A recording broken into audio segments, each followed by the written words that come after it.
Hey guys, this is Sonu अरावत लेकर आ चुका हूं आपके लिए एक और बेहतरीन सा प्यारा सा गवर्नमेंट जॉब अपडेट जो कि डायरेक्टली निकल के आ रहा है NICL असिस्टेंट रिक्रूटमेंट 2024 की तरफ से। NICL मतलब नेशनल इंश्योरेंस कंपनी लिमिटेड, जो कि भारत की एक बहुत बड़ी पब्लिक सेक्टर इंश्योरेंस कंपनी है, जो कि ministry of finance government of India के अंडर ही आती है। जी हां दोस्तों, भारत सरकार का ये एक बहुत बड़ा डिपार्टमेंट है जिसके अंदर असिस्टेंट की पोस्टों पर वैकेंसीज आ चुकी है।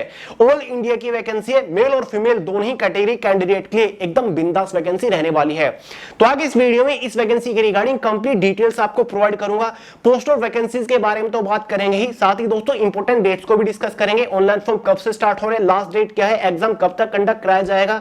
साथ ही दोस्तों इसका detail selection procedure step by step आपको समझा के जाऊंगा। एलिजिबिलिटी क्राइटेरिया के बारे में बात करेंगे, एज लिमिट, एजुकेशन क्वालिफिकेशन की मिनिमम रिक्वायरमेंट क्या रखी गई है, एग्जाम पैटर्न और सिलेबस को डिटेल के साथ डिस्कस करेंगे। सिलेक्शन होने के बाद इस पोस्ट के ऊपर आपको कितनी सैलरी मिलने वाली है ये भी आपको बताऊंगा। Exam centre, job profile, job location के बारे में बात करेंगे। तो दोस्तों काफी यूनिक वैकेंसी निकल के आई है, काफी लंबे टाइम के बाद बहुत ही बेहतरीन सी प्यारी सी अपॉर्चुनिटी है, तो किसी भी हालत में मिस नहीं होनी चाहिए। तो वीडियो को पूरे ध्यान से आखिर तक जरूर देखिएगा। तो चलिए बहुत ज्यादा टाइम वेस्ट नहीं करते, फटाफट वीडियो शुरू करते हैं।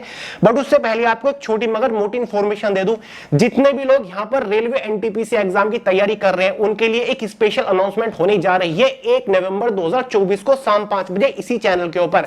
तो दोस्तों अगर आप एक NTPC एस्पिरेंट है तो 1 नवंबर वाली अनाउंसमेंट वीडियो बिल्कुल भी मिस मत करिएगा, जबरदस्त सरप्राइज है आप सभी लोगों के लिए। तो चलिए अब फाइनली बात करते हैं अपनी वैकेंसी के बारे में। जैसे कि आपको शुरुआत में बता ही दिया है, NIACL जो कि एक सेंट्रल गवर्नमेंट लेवल का बहुत बड़ा डिपार्टमेंट है, इसी के अंदर असिस्टेंट की पोस्ट के ऊपर बेहतरीन सी वैकेंसी निकल के आई है। टोटल नंबर ऑफ वैकेंसीज 500 यहां पर निकली हुई है। ये total number of vacancies category wise तो डिवाइडेड है, साथ ही स्टेट वाइज भी वैकेंसीज को डिवाइड किया गया है और आपके पास फुल फ्रीडम है, जिस भी स्टेट से आप फॉर्म अप्लाई करना चाहो आप वहां से फॉर्म अप्लाई कर सकते हो। क्योंकि दोस्तों जहां से भी आप फॉर्म डालोगे आपकी final job location, posting location उसी स्टेट के अंदर रहने वाली है। तो ये एक प्लस पॉइंट भी है इस वैकेंसी के साथ। सबसे पहले इंपोर्टेंट डेट्स के बारे में बात करेंगे। इस वैकेंसी के लिए ऑनलाइन फॉर्म 24 अक्टूबर 2024 से स्टार्ट होने जा रहे हैं, मतलब कल से ऑनलाइन फॉर्म स्टार्ट होंगे। आज इसका फुल डिटेल नोटिफिकेशन आ चुका है। फॉर्म की जो आखिरी तारीख रखी गई है वो 11 नवंबर 2024 रखी गई है। इसका फेज 1 का एग्जाम एग्जैक्टली 30 नवंबर 2024 को कंडक्ट करा लिया जाएगा। साथ ही मेंस एग्जाम इसका 28 दिसंबर 2024 को कंडक्ट कराया जाएगा। इसका सिलेक्शन प्रोसीजर बुलेट ट्रेन से भी फास्ट चलने वाला है, तो ये भी एक प्लस पॉइंट है। बहुत ही जल्दी आपके हाथ में एक बेहतरीन से सरकारी नौकरी होगी अगर आप इसके लिए ऑनलाइन फॉर्म अप्लाई करते हो।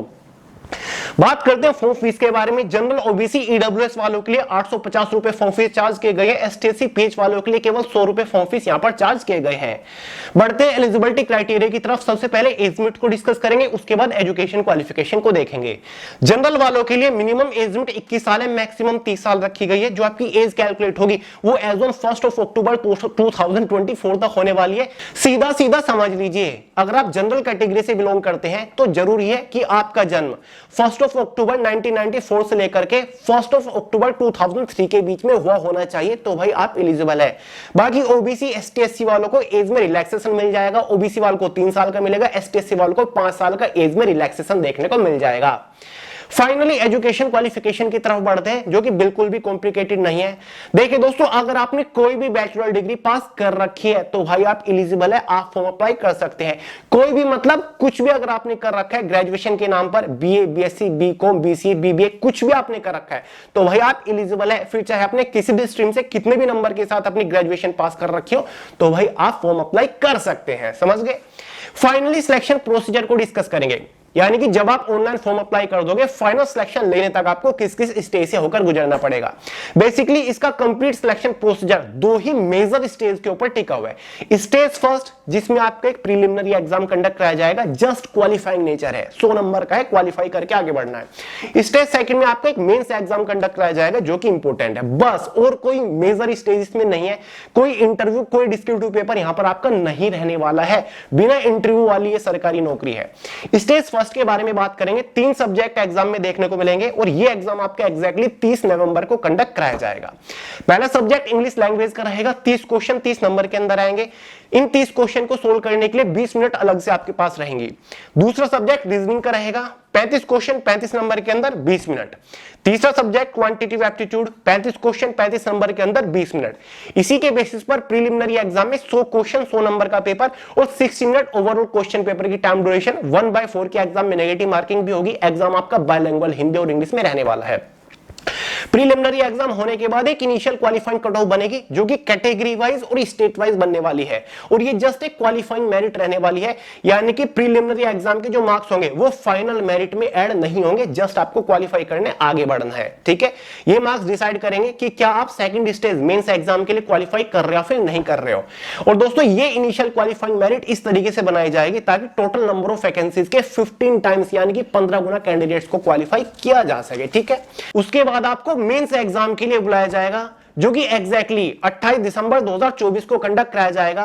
मेंस एग्जाम में आपको 5 डिफरेंट सब्जेक्ट से क्वेश्चंस देखने को मिलेंगे। पहला सब्जेक्ट आपका रीजनिंग का रहेगा, 40 क्वेश्चन 40 नंबर के अंदर। रीजनिंग सब्जेक्ट को सोल्व करने के लिए आपके पास 30 मिनट अलग से रहेंगे। दूसरा subject test of English language रहेगा, 40 क्वेश्चन 40 नंबर के अंदर, 30 मिनट आपके पास टाइम रहेगा। तीसरा subject test of numerical ability, 40 question 40 number के अंदर, 30 मिनट आपके पास टाइम रहेगा। चौथा subject test of general awareness, 40 question 40 number के अंदर और 15 मिनट आपके पास टाइम रहेगा। पांचवा subject test of basic computer knowledge, ये फ्री के नंबर मान के चलिए, 40 क्वेश्चन 40 नंबर के अंदर, 15 मिनट आपके पास टाइम रहेगा। इसी के बेसिस पर मेंस एग्जाम में 200 क्वेश्चन 200 नंबर का पेपर, 120 मिनट मतलब 2 घंटा क्वेश्चन पेपर की ओवरऑल टाइम ड्यूरेशन। 1/4 के एग्जाम में नेगेटिव मार्किंग रहेगी। एग्जाम आपका बायलैंग्वेज हिंदी और इंग्लिश में रहने वाला है। क्लियर हुआ डाउट? तो ये आपका मेंस एग्जाम है। आगे बढ़ने से पहले एग्जाम के सिलेबस को डिस्कस कर लेते हैं, फिर चाहे दोस्तों आपका प्रीलिमिनरी एग्जाम हो या फिर मेंस एग्जाम हो, दोनों ही एग्जाम का complete detail syllabus subject wise topic wise PDF form में मैंने way to success Telegram channel के अंदर प्रोवाइड करा दिया है। लिंक डिस्क्रिप्शन बॉक्स में, वहां से पूरे सिलेबस को आप पीडीएफ फॉर्मेट में इजीली डाउनलोड करके देख सकते, समझ सकते कि भाई किस सब्जेक्ट के अंदर से कौन से टॉपिक के ऊपर मोस्टली फोकस करना है। तो टेलीग्राम चैनल को एक बार चेकआउट कर लीजिएगा, लिंक इसी वीडियो के नीचे डिस्क्रिप्शन बॉक्स में है। अब देखिए दोस्तों, यहां पर एक छोटा सा मोस्ट इंपोर्टेंट पॉइंट है। मेंस एग्जाम क्वालिफाई करने के बाद आपको एक और छोटी सी थर्ड स्टेज से होकर गुजरना पड़ेगा जो कि एलपीटी लैंग्वेज प्रेफरेंसी टेस्ट या फिर रीजनल लैंग्वेज टेस्ट आपका होने वाला है। यानी कि दोस्तों जिस स्टेट से आप फॉर्म डालोगे उस स्टेट की लोकल लैंग्वेज रीजनल लैंग्वेज की समझ आपको होनी चाहिए। मान के चलिए बिलोंग तो आप उत्तर प्रदेश से करते हो जहां की लोकल लैंग्वेज हिंदी होती है, फॉर्म अप्लाई करना चाहते हो आप गुजरात से जहां से वैकेंसीज ठीक ठाक निकली होगी, वहां की लोकल लैंग्वेज गुजराती है, तो भाई गुजराती की समझ आपको होनी चाहिए क्योंकि फाइनल जो जॉब लोकेशन आपकी रहेगी वो गुजरात के अंदर ही रहेगी। ठीक है, तो ये एक ऐसा बेसिक सा टेस्ट होता है, केवल क्वालिफाइंग नेचर टेस्ट होता है जिससे ये पता चलता है कि भाई आप जिस स्टेट से फॉर्म अप्लाई कर रहे हो उस स्टेट की लैंग्वेज की समझ आपको है, आप उस स्टेट की लैंग्वेज को पढ़ लेते हो, समझ लेते हो, बोल लेते हो, लिख लेते हो, बस इतना ही होता है। इसके लिए कोई नंबर वगैरह आपको नहीं दिए जाते। तो बेटर यही रहेगा कि यार अपने स्टेट से फॉर्म अप्लाई करिए, आपके स्टेट में भी बढ़िया वैकेंसी निकली है। 34 स्टेट और यूनियन टेरिटरी को मिलाकर ठीक है वैकेंसीज निकली हुई है, ऑलमोस्ट हर एक यूनियन टेरिटरी या फिर स्टेट के अंदर वैकेंसीज है। बाकी ऐसे स्टेट से फॉर्म अप्लाई कर दीजिए जिसकी लोकल लैंग्वेज रीजनल लैंग्वेज की समझ आपको हो, तो कोई भी प्रॉब्लम आपको नहीं होगी, इजीली कर लोगे। ठीक है, तो ये तो ऐसा ही होता है लैंग्वेज रीजनल लैंग्वेज टेस्ट। तो अब फाइनल सिलेक्शन किस बेसिस पर होगा? फाइनल सिलेक्शन मेंस एग्जाम के मार्क्स के बेसिस पर होगा। मेंस एग्जाम 200 नंबर का था, तो category wise state wise 200 number में से एक फाइनल मेरिट बनाई जाएगी। अगर आप उस मेरिट को क्वालिफाई कर लेते हो, फाइनली आपका NICL असिस्टेंट की पोस्ट के ऊपर सिलेक्शन हो जाएगा, आपको ज्वाइनिंग मिल जाएगी। ठीक है, अब बात करेंगे दोस्तों हम सैलरी के बारे में कि भैया सैलरी कितनी मिलेगी।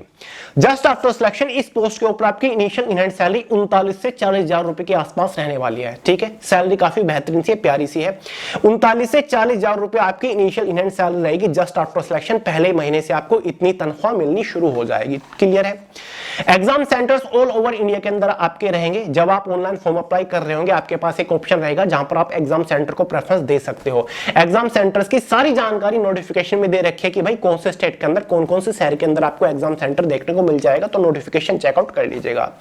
वहीं पर बात करें जॉब प्रोफाइल के बारे में कि भैया सिलेक्शन होने के बाद काम क्या करना पड़ेगा, तो भाई ये एक पूरी तरीके से क्लरिकल जॉब है। सिलेक्शन होने के बाद ऑफिस सेक्शन की जॉब आप कर रहे होंगे, 9 to 5 की मस्त clerical computer based computer related काम आपको करना होता है। कोई फिजिकल या फिर फील्ड ड्यूटी यहां पर नहीं होती।